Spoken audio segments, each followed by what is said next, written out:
What's going on, guys? Welcome back. It's good to be back. I was pretty much dead with the flu on the last OTA, so I'm glad to be here for the end of January's balance patch. We're going to talk some Marvel Snap today and all the changes coming to the game. We've got a lot of them today, but are they impactful? Are they going to screw up your favorite deck? Probably. Let's jump in.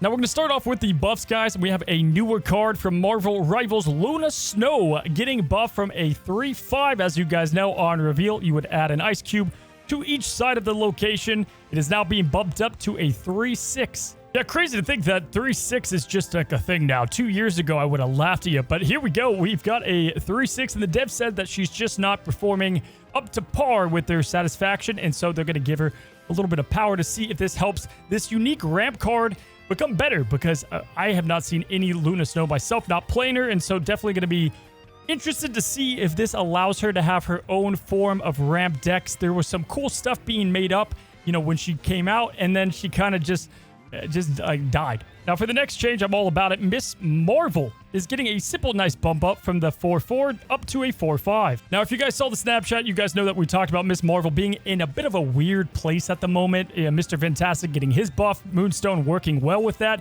leaves her by the wayside, and just she hasn't been ever what she once was. Ongoing is a little bit of a weird archetype, but Miss Marvel could work with a lot of decks in the past, and those decks have kind of made their way out of Snap, and so maybe we see her come back into Snap with this next card that got buffed in Namora. Now, Namora is going up from a 5/6 to a 5/7, and honestly, like, anything that ever happens to this card positively, I'm pumped for. Namora has long been one of my, like, comfort decks that I play. I think she is a bit of a gimmick at times, but this gimmick can work really well, especially if you don't go all in on the craziness with, like, Wong.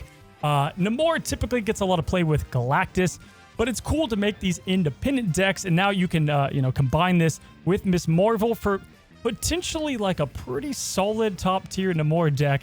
You know, time's going to tell, but what's great about this is you get to play a lot of cards that you probably weren't playing with, as her archetype as a whole is just a bit wonky, and so I'm all here for this. Now, we got two more cards with an increase as well. Leader is going to go up to a 6/4, previously was a 6/3, and Sandman going from a 5/7 to a 5/8. And to me, I don't know if this is going to do all that much. Sandman is obviously a shell of what he once was, and definitely, you know, he's been in the OTA a million times at this point.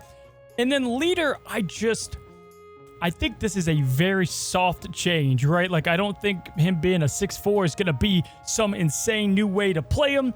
He's just often left out because there are so many cards that are way more dependable, and the risk doesn't always equal the reward. And the deck kind of styles that Leader used to be in, they just don't exist as much either. Again, I will be thrilled if we get ourselves some form of Leader being played decently, but it's been a long time since we've had that.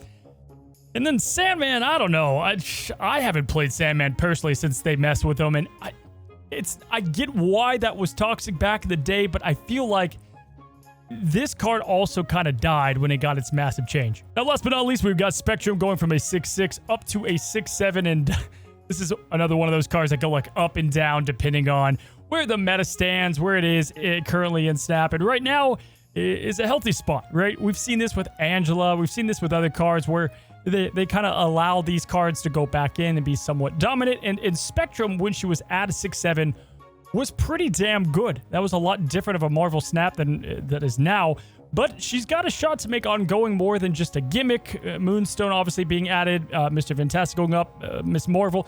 There's a lot more to that puzzle piece, and so we'll see if ongoing has a true chance at competitive play. Now, that is going to be it for the buffs. Let's go ahead and talk about the nerfs, and we have two of them to the move bounce deck. One of them being Dagger, who's going up in 2 power, which is fine, but she's losing a whole power point when enemy cards move to her location. Now, alongside her, Arana is also going from a 1/1 to a 1/2, but now she's only going to give +1 power and move it to the right. Now, I find it funny because there's always a card that we see for a period of time, and we're like, this seems too damn good. And when Madam Web came out, we kind of felt that way about Dagger, but she wasn't adjusted, and now she's getting that nerf that they're seeing a lot of her at the very top ranks, and also just for dependent play. The move bounce deck is really solid. I played it just for a few games, and Man, I love it. I do like the playstyle a lot, but this is one of those changes. If you play the deck, you're going to be pissed about, and it's going to take a pretty big blowback because just like someone like US Agent losing a power point in his ability, that's a major nerf, even though she's gaining 2 overall power. And then also Arana. Arana was very niche in these decks anyway. This is going to make her even more niche, and a card that if you don't have, you certainly don't need her right now. Definitely, I get why they made these changes.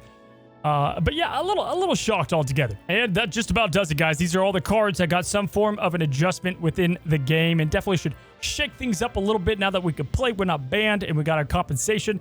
If you're watching this and you haven't logged into Snap, go get the compensation. It's pretty damn good, especially if you live in the States. Guys, good to be back and have a good one. Have a great one. Till the next one. Happy snapping.